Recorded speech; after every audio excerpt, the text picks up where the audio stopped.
दांतों का पीलापन, दांतों में जो खून निकलता है, पायरिया की शिकायत होती है, 1 मिनट में ख़त्म होने वाली है। Hello everyone, welcome back my YouTube channel. कैसे हो आप सभी?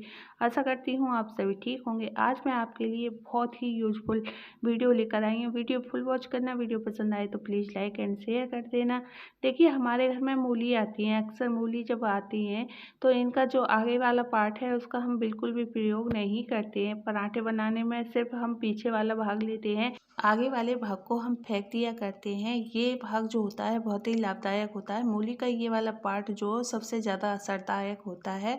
और चलिए, आज हम आपको एक घरेलू रेमेडी बना के दिखाते हैं जो दांतों के लिए बहुत ही लाभदायक होती है। पहले बड़े बुजुर्ग जो थे घरेलू नुस्खा तैयार करते थे और उनसे अपने दांतों को क्लीन किया करते थे। पहले पेस्ट बिल्कुल भी नहीं हुआ करते थे और उनके दांत बहुत ही मजबूत हुआ करते थे, क्योंकि वो ऐसी चीज़ें इस्तेमाल करते थे जिनसे कि उनके जो दांतों में मजबूती बनी रहती थी। अब पहले जैसी चीज़ें कोई नहीं खा पाता है। गन्ने होते थे, गन्नों को खूब खाते थे। इससे क्या होता था, हमारे जो दांतों की एक्सरसाइज होती है वो होती है, हमारा जवाड़ा मजबूत होता है। लेकिन पहले खा लेते थे क्योंकि उनके दांत स्ट्रॉन्ग होते थे, लेकिन अब नहीं खा पाते। उसके लिए हमें सिर्फ एक घरेलू नुस्खा तैयार करना है। देखिए, ये जो ग्लैंडर होता है, इसे मूली को क्रश कर लेंगे और ये जो बारीक वाला पार्ट होता है वहाँ से हमें ये क्रश करनी है। देखिए, इस तरह से हमें बारीक बारीक ये क्रश करनी है और हमें ज़्यादा पार्ट इसका नहीं चाहिए, बस थोड़ा सा पार्ट चाहिए जो कि हम इसे बेकार समझ के फेंक देते हैं। देखिए, इतना ही हमें चाहिए और इसे अच्छी तरह से इसमें से निकाल लेंगे। निकालने के बाद जो हमारे मूली का जो पार्ट बचता है उसे हम नेक्स्ट दिन इस्तेमाल कर सकते हैं, क्योंकि इतना ही बनाना है जितना कि हम इस्तेमाल कर सकें और नेक्स्ट दिन नया हमें बनाकर इस्तेमाल करना है। तो देखिए, ये मेरा जो मैंने मूली को क्रश किया है, अच्छी तरह से क्रश कर लिया है। अब हम इसे एक बाउल में, इसका जो जूस होता है उसे निकाल लेंगे। देखिए, इस तरह से आसानी से निकल जाता है। आप किसी कपड़े का भी प्रयोग कर सकते हैं, नहीं अपने हाथों से इसका जूस निकाल सकते हैं। देखिए, इस तरह से आप निकाल लीजिए और इसमें से बहुत जूस निकलता है, क्योंकि मूली में ना बहुत पानी होता है और इसका प्रयोग हम बेकार समझ के फेंक भी देते हैं। जैसे मूली के पराठे बनाते हैं तो उसका जो पानी निकलता है उसे भी हम फेंक देते हैं, लेकिन इस पानी को आप इस्तेमाल कर सकते हैं। तो यह कई दवाइयों में प्रयोग किया जाता है और दांतों के लिए तो ये रामबाण इलाज होता है। देखिए, इस तरह से इसका जूस निकाल लीजिए।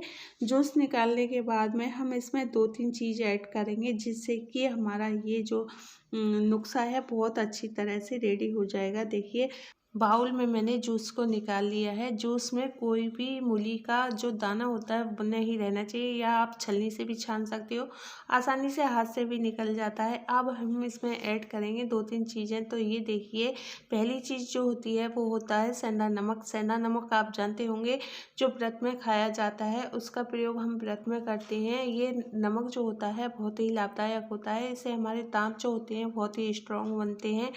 तो देखिए, इस तरह से हम इसमें नमक डाल देंगे। नमक हमें इतना ही डालना है कि जितना उस जूस में अच्छी तरह से मिक्स हो सके। तो आप अच्छी तरह से देख लेना कि इसमें कितना हम नमक डाल सकते हैं। तो देखिए, नमक जो है मेरा अच्छी तरह से मिक्स हो गया है और हमें इसमें एक चीज़ और ऐड करनी है, वो सबसे ज़्यादा दांतों को मोती की तरह चमकाती है। नित्य प्रतिदिन हम उसे घर में इस्तेमाल करते हैं और उसका प्रयोग हम बहुत सारी चीज़ों में करते हैं, वो होती है हल्दी। तो हल्दी हमारे लिए बहुत ही लाभदायक होती है, आपको पता है।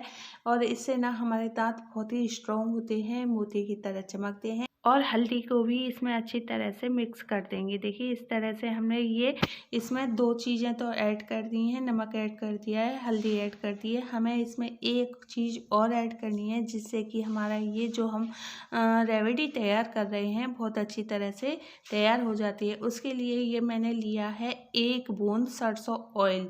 तो सरसों ऑयल से क्या होता है, ये सारी चीज़ें अच्छी तरह से मिक्स हो जाती हैं और दांतों में से जैसे खून निकलता है, पारियां है, उसके लिए ये रामबाण इलाज होता है। तो ये सारी चीज़ें अपनी अपनी जगह काम करती हैं और दांतों को बहुत ही स्ट्रॉन्ग बनाती हैं। याद रखिए, आपको जब ये ब्रश करना है तो फर्स्ट वाले दिन बिल्कुल नहीं करना है। इसे हम जब प्रयोग करते हैं, जिस दिन हमारा फर्स्ट नहीं होता है उस दिन कर सकते हैं। वीक में एक बार आप इसे करिए, जिससे आपके दांत बहुत ही स्ट्रॉन्ग हो जाएंगे। आप सारी चीज़ें खा सकते हो, गन्ना भी खा सकते हो, और बहुत सारी चीज़ें ऐसी होती हैं जो आप नहीं खा पाते हैं। आई थिंक आपको ये वीडियो पसंद आई होगी। पसंद आए तो लाइक एंड शेयर कर देना। Thank you.